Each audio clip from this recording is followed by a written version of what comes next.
Melanjutkan daftar 60 ilmuwan muslim paling berpengaruh dalam sejarah peradaban dunia. Kita sampai pada peringkat ke-16. Ia dikenal sebagai Raja Botani dan Farmasi dari Andalusia. Ibnu Al-Baitar tidak belajar hanya dari balik meja. Ia melakukan perjalanan ribuan kilometer, melintasi pesisir Afrika Utara hingga gersangnya padang pasir Timur Tengah demi mencatat setiap spesies tanaman yang ia temui langsung di habitatnya. Namanya mungkin jarang terdengar di buku sekolah kita. Namun mahakaryanya, Kitab Al-Jami, pernah menjadi rujukan wajib di universitas-universitas Eropa selama ratusan tahun. Mari kita telusuri jejak sang pionir farmakologi ini. Jauh sebelum ada laboratorium canggih, ada seorang ilmuwan muslim yang menjelajahi dunia hanya untuk menemukan rahasia penyembuhan yang tersembunyi di dalam tanaman. Inilah kisah luar biasa Ibnu Al-Baitar, sang bapak farmakologi modern. Namanya mungkin tidak sepopuler ilmuwan lain,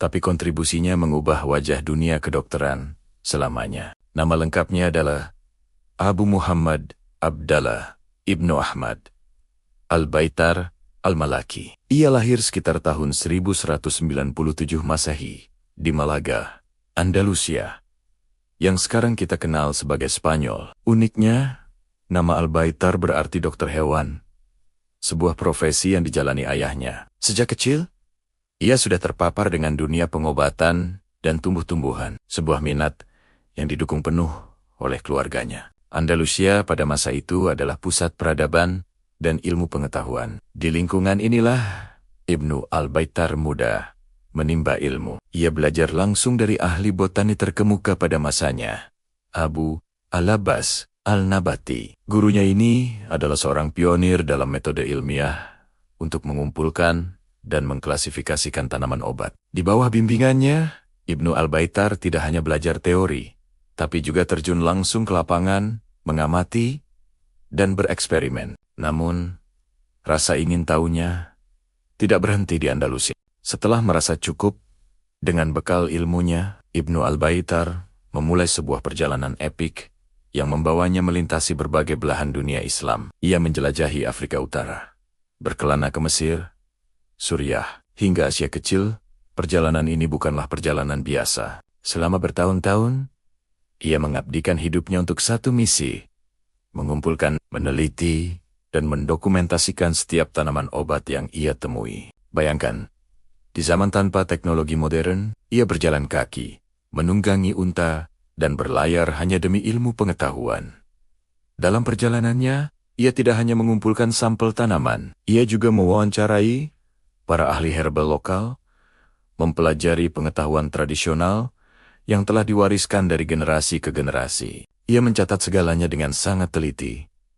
Nama tanaman, ciri-cirinya, di mana ia tumbuh, bagaimana cara mengolahnya, dosis yang tepat, hingga kemungkinan efek sampingnya. Pendekatan ini sangat revolusioner pada masanya. Ia menggabungkan observasi lapangan, eksperimen langsung, dan analisis kritis terhadap literatur-literatur kuno. Reputasinya sebagai seorang ahli farmakologi yang ulung akhirnya membawanya ke Damaskus, di mana ia diangkat menjadi kepala dokter di istana dinasti Ayyubiyah. Dari seluruh perjalanannya yang luar biasa itu, lahir sebuah mahakarya yang akan mengguncang dunia ilmu pengetahuan. Karya itu berjudul Kitab Al-Jami, Limufradat Al-Adwiyah wa Al-Agdiyah, atau yang bisa kita artikan sebagai kompendium obat dan makanan. Ini bukan sekadar buku biasa. Ini adalah ensiklopedia farmakologi paling komprehensif yang pernah ada dalam sejarah Islam, dan bahkan mungkin dunia pada saat itu. Di dalam buku ini, Ibnu Al-Baitar mendeskripsikan lebih dari 1.400 jenis bahan yang digunakan untuk pengobatan, mulai dari tanaman, mineral, hingga bahan hewani. Yang lebih menakjubkan lagi, sekitar 300 diantaranya adalah penemuan orisinalnya sendiri. Bahan-bahan yang belum pernah tercatat dalam literatur medis manapun sebelumnya. Ini adalah bukti nyata dari hasil penelitian lapangannya yang ekstensif. Struktur buku ini pun sangat modern. Ibnu Al-Baitar menyusunnya berdasarkan urutan abjad, sehingga para dokter dan apoteker bisa dengan mudah mencari informasi yang mereka butuhkan. Setiap entry ditulis dengan sangat detail. Ia menjelaskan sifat fisik dan kimia bahan tersebut, di mana menemukannya, cara mempersiapkannya, dosis yang dianjurkan, dan untuk mengobati penyakit apa. Ia bahkan membandingkan efektivitas berbagai bahan untuk penyakit yang sama, memberikan wawasan klinis yang sangat berharga. Contohnya, ia mencatat penggunaan lidah buaya atau aloe vera untuk penyembuhan luka dan kunyit untuk mengobati peradangan.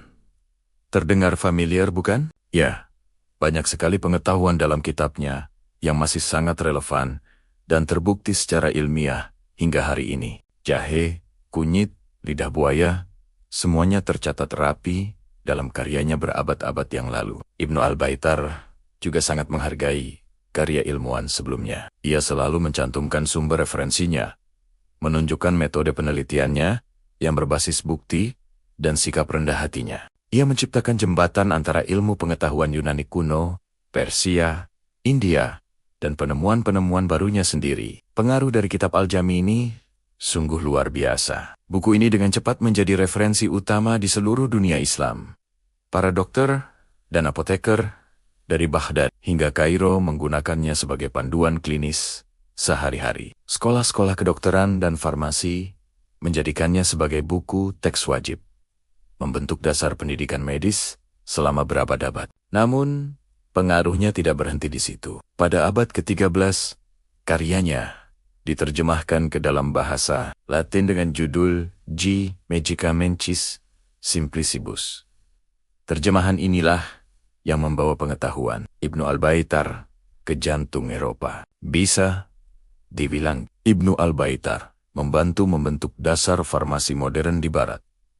Metodenya dalam melakukan klasifikasi dan eksperimen menjadi cikal bakal standar ilmiah dalam pengujian obat-obatan, bahkan penyusunan farmakope modern, yaitu daftar standar obat-obatan yang diakui secara resmi. Banyak terinspirasi dari struktur dan metode yang ia gunakan dalam kitab Al-Jami. Warisan Ibnu Al-Baitar jauh melampaui lembaran-lembaran bukunya. Ia mewariskan sebuah metode, sebuah cara berpikir yang berbasis bukti, observasi, dan rasa ingin tahu yang tak terbatas. Pendekatannya yang menggabungkan botani, kimia, dan farmakologi menjadi inspirasi bagi penelitian interdisipliner modern. Di zaman sekarang, ketika para ilmuwan kembali meneliti tanaman obat untuk menemukan senyawa aktif baru untuk melawan penyakit seperti kanker dan diabetes, mereka sebenarnya sedang berjalan di atas jejak yang telah dirintis oleh Ibnu Al-Baitar lebih dari 800 tahun yang lalu. Kisah hidupnya juga memberikan pelajaran berharga. Ia adalah seorang yang rendah hati, menghabiskan sebagian besar hidupnya dalam perjalanan yang melelahkan, bukan untuk mencari kekayaan, tetapi untuk mencari ilmu. Dedikasinya yang total pada sains dan hasratnya untuk memahami alam adalah inspirasi bagi kita semua. Ibnu Al-Baitar wafat pada tahun 1248 di Damaskus, kota tempat ia mengabdi hingga akhir hayatnya. Namun, warisannya tetap hidup, abadi dalam setiap obat yang kita gunakan dan dalam setiap penelitian yang berusaha menemukan penyembuhan dari alam. Jadi, lain kali saat kalian melihat obat-obatan di apotik atau menggunakan ramuan herbal di rumah, ingatlah pada sosok Ibnu Al-Baitar, seorang penjelajah ilmu pengetahuan yang dedikasinya telah menerangi jalan bagi dunia medis modern. Ia adalah bukti bahwa semangat untuk belajar dan berbagi pengetahuan dapat melampaui batas waktu dan geografi. Terima kasih sudah menonton. Jika kalian suka dengan konten seperti ini, jangan lupa untuk like, komen, dan subscribe agar tidak ketinggalan video-video menarik lainnya. Sampai jumpa pada ilmuwan selanjutnya. Omar Khayyam, seorang tokoh matematikawan, astronomi, dan penyair.